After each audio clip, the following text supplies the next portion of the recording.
दोस्तों नमस्कार, स्वागत है एक बार फिर से आप सभी को मेरे चैनल बेसिक इंडस्ट्रियल इंस्ट्रूमेंटेशन में। तो दोस्तों आज हम जानेंगे इंस्ट्रूमेंट एंड सिस्टम का जो अल्ट्रासोनिक लेवल ट्रांसमीटर आता है उसके बारे में। तो यहाँ पे देख सकते हैं ये इंस्ट्रूमेंट एंड सिस्टम यानी INS कंपनी का एक अल्ट्रासोनिक लेवल गेज है यानी लेवल ट्रांसमीटर है। तो इसके बारे में समझेंगे, इसके कंपोनेंट्स के बारे में, इसके वायरिंग टर्मिनेशन और इसकी जो क्या क्या सेटिंग्स होती हैं, उसका इसमें कौन कौन से पैरामीटर आपको कॉन्फ़िगर करने होते हैं उसके बारे में समझेंगे। तो सबसे पहले इसके बारे में जान लेते हैं। तो यहाँ पे नीचे पे इसका देखेंगे ये प्रोब दिया हुआ रहता है और इसमें ये इसको कसने के लिए दिया रहता है। आप इसको जब इंस्टॉलेशन करते हैं तो ये दिया रहता है फ्लेंज के साथ में इसको टाइट करने के लिए। और ये प्रोब हेड है, यहाँ से इसका जो वेव है वो आउटपुट होता है। उसके बाद इसमें देखेंगे तो ये फ्रंट कवर है और ये बैक कवर है। तो बैक कवर में इसके टर्मिनेशन दिए रहते हैं, ये फ्रंट कवर में इसका डिस्प्ले दिया रहता है। डिस्प्ले में ही इसका कॉन्फ़िगरेशन यानी कि ऑपरेटिंग बटन्स इसमें दिए हुए हैं। साथ में यहाँ पे दो इसमें एंट्रेंस दिए हुए हैं केबल ग्लेंट करने के लिए, केबल का एंट्रेंस करने के लिए। दोनों साइड से किसी एक साइड से आप कर सकते हैं या फिर दोनों साइड से कर सकते हैं। एक साइड से पावर सप्लाई, एक तरफ से आप फीडबैक वाला वायर ले सकते हैं। तो दोस्तों जो ट्रांसमीटर्स जो आता है वो 2 वायर, 3 वायर और 4 वायर वाले अलग अलग कॉन्फ़िगरेशन में आता है। तो ये जो ट्रांसमीटर है 4 वायर वाला है, यानी कि इसमें पावर सप्लाई आपको अलग से देना है और फीडबैक जो निकलेगा वो अलग वायर से निकलेगा। और जो 2 वायर वाला ट्रांसमीटर्स होता है उसमें उसी से लूप पावर रहता है, यानी पावर सप्लाई भी उसी 2 वायर से आएगा और फिर उसी से फीडबैक भी आता है 4 to 20 मिली एम्पियर। तो ये 4 वायर वाला है। तो चलिए इसका फ्रंट हम कवर बैक कवर इसमें खोलते हैं और फिर आपको दिखाते हैं इसमें जो कैसे इसमें टर्मिनल्स दिए गए रहते हैं। तो दोस्तों यहाँ पे आप ध्यान से देख पा रहे होंगे तो इसमें कई सारे टर्मिनल दिए गए रहते हैं। तो यहाँ पे पहला और दूसरा जो टर्मिनल है जिस पे ऊपर V+ और V- लिखा हुआ है, तो इसमें आपको पावर सप्लाई वाला वायर कनेक्ट करना रहता है। तो यहाँ पे देखिए ऊपर में इसमें दिया हुआ है कि नंबर प्लेट इसमें दिया हुआ रहता है। सबसे ऊपर लिखा हुआ अल्ट्रासोनिक लेवल ट्रांसमीटर। तो ये और यहाँ पे मेक है इंस्ट्रूमेंट एंड सिस्टम, तो ये मेक है। और यहाँ पे मॉडल दिया हुआ है ISULT 200, ये मॉडल नंबर है इस ट्रांसमीटर का। और आउटपुट दिया है 4 to 20 milli ampere plus 2 way relay, यानी कि 2 इसमें रिले भी दिया गया है और एक 4 to 20 मिली एम्पियर का एनालॉग सिग्नल आउटपुट भी दिया गया है। उसके बाद इनपुट सप्लाई आपका 24 वोल्ट DC। तो जो इनपुट सप्लाई जो आपको इसमें चाहिए वो 24 वोल्ट आपको DC देना होगा। उसके बाद रेंज यहाँ पे दिया हुआ है 0.3 से 11 मीटर, यानी 0.3 से लेकर 11 मीटर तक इसका मेजरिंग रेंज है।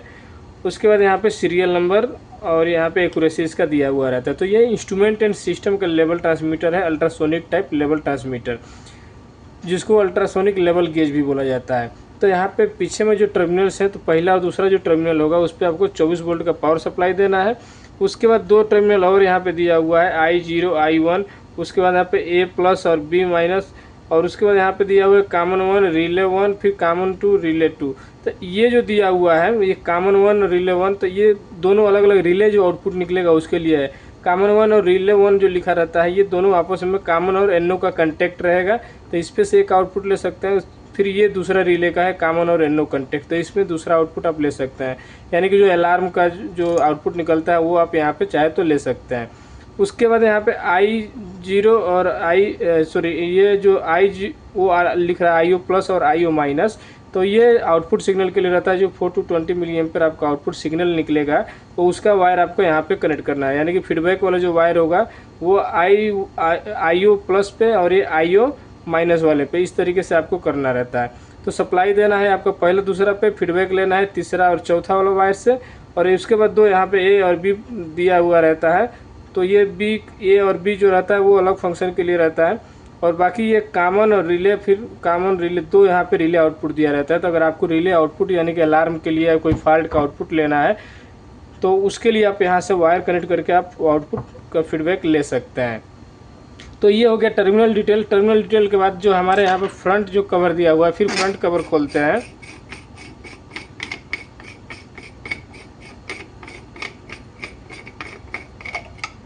तो यहाँ पे फ्रंट कवर खोलने के बाद कुछ इस तरीके से यहाँ पे दिखेगा आपको। तो ये लिखा हुआ ऊपर सबसे अल्ट्रासोनिक लेवल गेज और एक छोटा सा यहाँ पे LCD डिस्प्ले दिया हुआ रहता है। साथ में नीचे आपको 4 यहाँ पे छोटे छोटे आपको ब्लैक कलर के बटन्स देखने को मिलेंगे।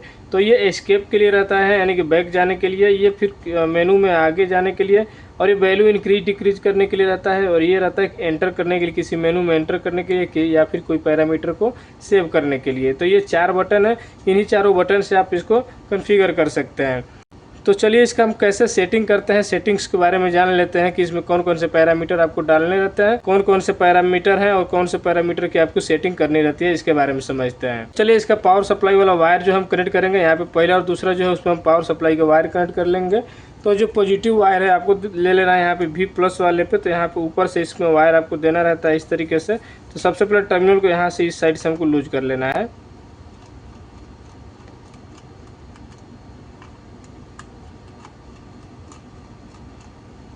उसके बाद पॉजिटिव सप्लाई देना है पहला में,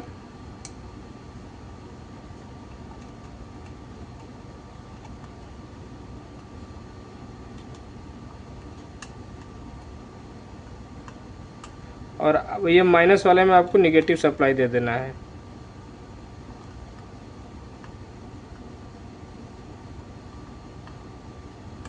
अब दोस्तों हमने सप्लाई वाला वायर कनेक्ट कर दिया है। अब फीडबैक जो है आप मिली एम्पियर आप इस पर चेक कर सकते हैं। तीसरा और चौथा नंबर जो टर्मिनल है आप इस पर मिली एम्पियर भी चेक कर सकते हैं, यहीं से आउटपुट निकलेगा। तो चलिए आपको चेक करा के भी दिखाएंगे। अभी हम इसको पावर अप करेंगे और पावर अप करने के बाद देखेंगे कि इसमें कौन कौन से पैरामीटर है, उसमें कैसे इसकी सेटिंग करनी होती है, तो उसको हम देखेंगे। तो सबसे पहले इसको हम पावर अप करते हैं। तो देखेंगे पावर अप होने के बाद यहाँ पे सर्च इको करके इस तरीके से आएगा। उसके बाद देखिए यहाँ पे जब मेन डिस्प्ले आएगा तो यहाँ सबसे पहले ऊपर आपको दिखा रहा है यहाँ पे लिक्विड एच, यानी लिक्विड की हाइट दिखा रहा है, यानी कि किसी टैंक में कितना लिक्विड भरा है वो आपको दिखा रहा है। उसके बाद यहाँ पे एयर की हाइट दिखा रहा है, यानी कि जो खाली स्पेस है उसका दिखा रहा है। और ये टेम्परेचर भी यहाँ पे मेजर करता है, टेम्परेचर दिखा रहा है। और यहाँ पे करंट दिखा रहा है, तो करंट जो है वो ये यहाँ पे दिखा रहा है। ये सारे इतना सारा पैरामीटर जो है अभी आपको इसमें दिखाता है। अब दोस्तों आपको एंटर करना है इसमें पैरामीटर सेटअप करने के लिए। एंटर वाला बटन को आपको दबा के रखना है, सॉरी दबा के नहीं रखना, एक बार प्रेस करना है। और उसके बाद यहाँ पे मांगेगा आपको पासवर्ड। तो पासवर्ड जो है पासवर्ड आपको एंटर करना रहता है। तो जो भी पासवर्ड है आपको पासवर्ड पता होना चाहिए। जैसे इसका जो फैक्ट्री पासवर्ड है वो 1000 रहता है, यानी 1000। तो हम इसको ये जो अप डाउन वाला जो बटन है इसको हम दबाएंगे तो वैल्यू इंक्रीज और डिक्रीज करेगी। जैसे पहला डिजिट में हमको इंक्रीज डिक्रीज करना है, तो अभी पहला के सामने ये जो प्लस दिखा रहा है वो जिसके सामने है उस पे होगा। अभी जैसे हमको दूसरा डिजिट चेंज करना हो तो ये जो एरो वाला है इसमें करेंगे तो देखिए दूसरा डिजिट के सामने चल जाएगा। अब फिर इसको आप कम ज़्यादा करने के लिए ये अप डाउन वाला बटन से आप इस डिजिट जो है वो कम ज़्यादा कर सकते हैं।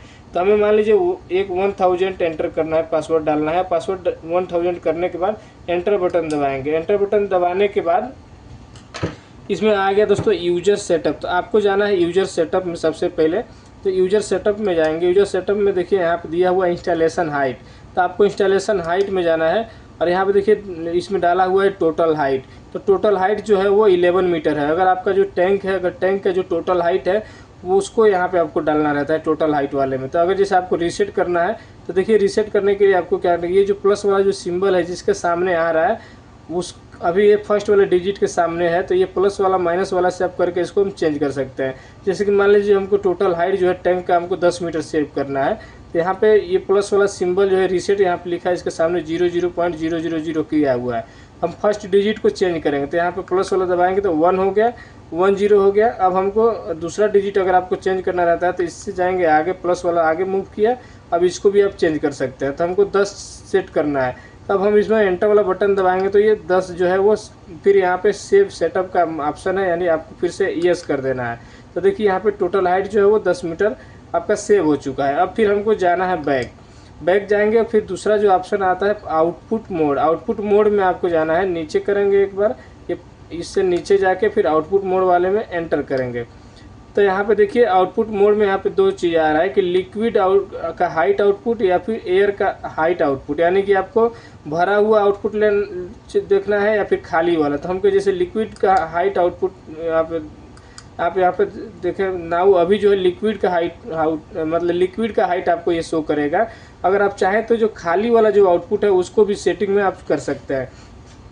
जैसे कि हम नीचे करेंगे यहाँ पे एयर हाइट आउटपुट, यानी कि टैंक का जो खाली वाला जो भाग है उसका आउटपुट अगर चाहिए और एंटर करेंगे तो वो दिखाने लगेगा आउटपुट में। जैसे हम इसको सेव कर दिए नाउ एयर हाइट आउटपुट, तो एयर हाइट आउटपुट हो गया। तो जो खाली वाला जो होगा टैंक का खाली जितना होगा वो ये आउटपुट में आपको दिखाएगा। तो हमको लिक्विड में रखना है, लिक्विड का हाइट देखना है, तो हम लिक्विड में करके फिर इसको हम सेव कर देंगे। चलिए ये हो गया। फिर अब हम चलते हैं बैक। और ये आउटपुट मोड था। आउटपुट मोड के बाद हमें है कम्युनिकेशन, तो कम्युनिकेशन में जाएंगे तो यहाँ पे बॉड रेट और एड्रेस दिया रहता है। उसके बाद करंट सेटअप में जाना है, तो करंट सेटअप में देखिए 4 मिली एम्पियर हाइट और 20 मिली एम्पियर हाइट आपको यहाँ से सेट करना रहता है। तो 4 मिली एम्पियर हाइट यानी कि जो 0.3 आप मिनिमम जो सेट करते हैं उस पर आप यहाँ से देखिए डाला हुआ 0.3, तो ये मिनिमम लेवल जो है वो 0.3 रखा गया हुआ है 4 मिली एम्पियर के लिए। आप चाहे तो इसको रीसेट कर सकते हैं। उसके बाद 20 मिली एम्पियर की हाइट आपको सेट करना है। तो जो टैंक की जो टोटल हाइट है, तो जैसे हमने टोटल हाइट 10 मीटर किया था, तो यहाँ पे भी आपको चेंज करना है। तो टोटल हाइट आप यहाँ पे सेट कर सकते हैं। यहाँ पे प्लस ये इंक्रीज डिक्रीज वाले बटन से इसका 10 करेंगे और 10 मीटर यहाँ पे हम सेट कर दिए। इस तरीके से 20 मिली एम्पियर की वैल्यू जो है वो भी आप सेट हो चुका है। उसके बाद नीचे दिया हुआ रहता है 4 मिली एम्पियर का कफिशिएंट, 20 मिली एम्पियर कफिशिएंट। तो ये वैल्यू हमें यहाँ पे कफिशिएंट देखिए यहाँ पे पासवर्ड डाल के आपको करना रहता है। तो ये जो रहता है ये ऑपरेटर के लिए एक्सेसिबल नहीं रहता है, तो इसको हम छोड़ देंगे। अब बैक चलेंगे तो करंट सेटअप हो गया। उसके बाद यहाँ पे रिले है, तो रिले वाले में है 5वां मेनू रिले है, तो रिले में एंटर करेंगे और रिले 1 और रिले 2। तो फिर अब रिले 1 को सिलेक्ट करेंगे। अब रिले 1 में आपको क्या करना रहता है कि देखिए यहाँ पे प्लस का जो सिंबल है जिसके सामने यहाँ पे दिया हुआ है कि लेस देन या फिर मोर देन। तो लेस देन और मोर देन रिले 1 जो है आपको किस पे ऑपरेट करना है, कितना मीटर पे ऑपरेट करना है, वो वैल्यू आप यहाँ पे सेट कर सकते हैं। तो लेस देन जैसे मान लीजिए हम पे लिखना है कि लेस देन, तो ये लेस देन। अब आपको ये मान लीजिए कोई अलार्म सेट करना है कि लेस देन 1 मीटर है, 1 मीटर से जैसे ही कम हो तो ये अलार्म दे। तो प्लस वाले सिंबल को नेक्स्ट करेंगे और इसको हम 1 करेंगे। 1 0 हो गया, लेकिन हमें इसको 1 सेट करना है, तो जिसको 0 रखेंगे और नेक्स्ट वाले को 1 करेंगे। तो इस तरीके से हो गया 1 मीटर, यानी लेस देन 1 मीटर होगा तो ये अलार्म देगा। इस तरीके से फिर एक दूसरा भी अलार्म सेट कर सकते हैं इस पर। तो अब हम बैक चलेंगे, इसको हमें सेट नहीं करना रहता है तो हम बैक चलेंगे। उसी तरीके से फिर आप रिले 2 का भी कर सकते हैं। रिले 2 में भी आप वैल्यू सेट कर सकते हैं।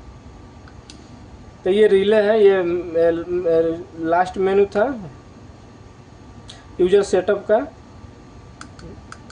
जैसे ये यूजर सेटअप में किए थे तो इतना सारा पैरामीटर आया, installation height, output mode, communication, current setup और रिले।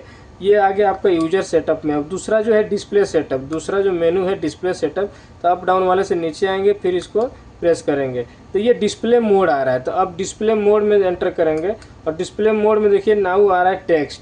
तो अभी टेक्स्ट है, इसमें टेक्स्ट का ही ऑप्शन है। तो हम बैक चलेंगे और फिर लैंग्वेज है, आप यहाँ से लैंग्वेज चेंज कर सकते हैं। चाइनीज और इंग्लिश दो ही ऑप्शन दिया हुआ है, या तो चाइनीज या फिर इंग्लिश। तो जो आपको रखना है वो आप रख सकते हैं। उसके बाद बैक चलेंगे तो ये डिस्प्ले सेटिंग के बाद फिर आपका है सिस्टम सेटअप। तो सिस्टम सेटअप में आपको पासवर्ड मांगेगा, तो इसका पासवर्ड हमको भी नहीं पता है, तो सिस्टम सेटअप में है। उसके बाद एक्सपर्ट सेटअप है। एक्सपर्ट सेटअप में जो इसके एक्सपर्ट है उनके लिए रहता है, अंदर के कुछ जो प्रोग्रामिंग्स या फिर जो कॉन्फ़िगरेशन है उनको सेटअप करने के लिए वो एक्सपर्ट सेटअप का रहता है। तो इसमें भी आपको पासवर्ड मांगेगा, तो ये भी हमको पासवर्ड इसका नहीं पता है। तो जनरली यूजर सेटअप जो है, जो ऑपरेटर है, जो यूजर है, उनके लिए जो सेटिंग्स है वो यूजर सेटअप में ही दिया हुआ है। तो इसीलिए यूजर सेटअप का पासवर्ड भी आपको दिया जाता है मैनुअल में। तो आप यूजर सेटअप में जाके जो इसके अंदर के जो पैरामीटर हैं, जो हमारे काम के जो पैरामीटर हैं वो यूजर सेटअप में ही है। जैसे इंस्टॉलेशन हाइट आपका वो सेट कर सकते हैं, आउटपुट मोड, कम्युनिकेशन और करंट सेटअप और रिले। इतना ही पैरामीटर आपको इसमें एक्सेस करना रहता है और इनकी सेटिंग्स करनी रहती है। तो इसीलिए इसका पासवर्ड आपको मैनुअल में प्रोवाइड किया जाता है। तो अभी हम आगे फिर से मेन स्क्रीन पे। तो मेन स्क्रीन पे देखिए सबसे ऊपर दिखा रहा है लिक्विड हाइट, यानी टैंक जितना भरा हुआ है वो दिखाएगा। उसके बाद ये खाली वाला दिखा रहा है। अगर हम दोस्तों इसका आउटपुट मोड में जब हम उल्टा कर देंगे तो ऊपर में दिखा रहा है ये अपोजिट दिखाने लगेगा, खाली वाला अलग दिखाएगा, भरा वाला अलग दिखाने लगेगा। अब देखिए टेम्परेचर भी, अभी करंट का टेम्परेचर दिखा रहा है, करंट यहाँ पे मिली एम्पियर भी दिखा रहा है। तो जैसे हमने मैक्सिमम रेंज जो है 10 मीटर डाला हुआ है और 8.9 अभी आ रहा है इस, और करंट भी देखिए 18.28 मिली एम्पियर इसका आउटपुट भी आ रहा है। तो यानी इस तरीके से आप इसमें सेटिंग कर सकते हैं। तो अगर आपको मान लीजिए 5 कहीं कोई टैंक है और 5 मीटर टैंक का हाइट है, तो 5 मीटर आपको करना है, तो लिक्विड हाइट जो रहेगा वो टैंक का जो मैक्सिमम हाइट जो है उसको आपको 5 मीटर सेट करना रहता है। और 5 मीटर सेट करने के साथ साथ में ही आपको यहाँ पे जो ब्लॉकिंग डिस्टेंस है उसको भी देखना रहता है। ब्लॉकिंग डिस्टेंस भी आपको यहाँ पे छोड़ना रहता है। तो इस चीज़ का भी आपको ध्यान रखना होता है। तो इसीलिए 5 मीटर न दे के 420 मिली एम्पियर आउटपुट की जो वैल्यू रखा जाता है वो 4.7 या फिर 4.8 इस तरीके से आपको रखना होता है। तो दोस्तों अभी चलिए इसमें मल्टीमीटर से चेक करके दिखाते हैं कि ट्रांसमीटर में जो करंट आ रहा है वही करंट हम इस पे टर्मिनल पे जो फीडबैक वाला है उस पे कैसे करते हैं। तो सबसे पहले जो मल्टीमीटर है तो इसको हम मिली एम्पियर में सेट कर लेंगे। तो मिली एम्पियर में इसको सेट करके और ट्रांसमीटर के पीछे साइड में जो टर्मिनल दिए गए रहते हैं वहाँ पे तो पहला दूसरा पावर के लिए है और जो तीसरा और चौथा नंबर टर्मिनल है तो वहाँ पे मल्टीमीटर को हम लगाएंगे। यहाँ पे मल्टीमीटर के दोनों पूर्व हम कनेक्ट करेंगे। देखेंगे मल्टीमीटर में यहाँ पे दिखा रहा है 18.33 मिली एम्पियर। तो ये हमारा करंट यहाँ पे आउटपुट यहीं पे बताता है। जो ट्रांसमीटर का जो 420 मिली एम्पियर फीडबैक आ रहा है वो 3 और 4 नंबर टर्मिनल से आ रहा है। तो यहाँ पे भी यहीं पे आपको फीडबैक वाला वायर जो है वो कनेक्ट करना होता है। तो 1-2 पे आपको पावर रहेगा, 3 और 4 नंबर पे फीडबैक वाला वायर आपको कनेक्ट करना रहता है। अभी देखें ट्रांसमीटर में भी देखेंगे कि ट्रांसमीटर में कितनी वैल्यू आ रही है। तो यहाँ पे देखेंगे कि ट्रांसमीटर में भी 18 मिली एम्पियर दिखा रहा है और मल्टीमीटर में भी 18 मिली एम्पियर दिखा रहा है, यानी कि वैल्यू जो है वो दोनों जगह सही दिखा रहा है। तो इस तरीके से आपको वायरिंग करना रहता है, पहला दूसरा पे पावर, तीसरा चौथा पे फीडबैक। तो ये था दोस्तों इंस्ट्रूमेंट एंड सिस्टम का अल्ट्रासोनिक लेवल ट्रांसमीटर जिसके बारे में हमने आपको बताया। तो अगर ये वीडियो आपको पसंद आया हो तो आप वीडियो को लाइक ज़रूर करें। मेरे चैनल पर नए आए हैं तो चैनल को ज़रूर सब्सक्राइब करें और इस ट्रांसमीटर से रिलेटेड अगर कोई आपका और भी कोई क्वेश्चन है तो आप हमें कमेंट करके पूछें। तो चलिए दोस्तों मिलेंगे फिर किसी और वीडियो में।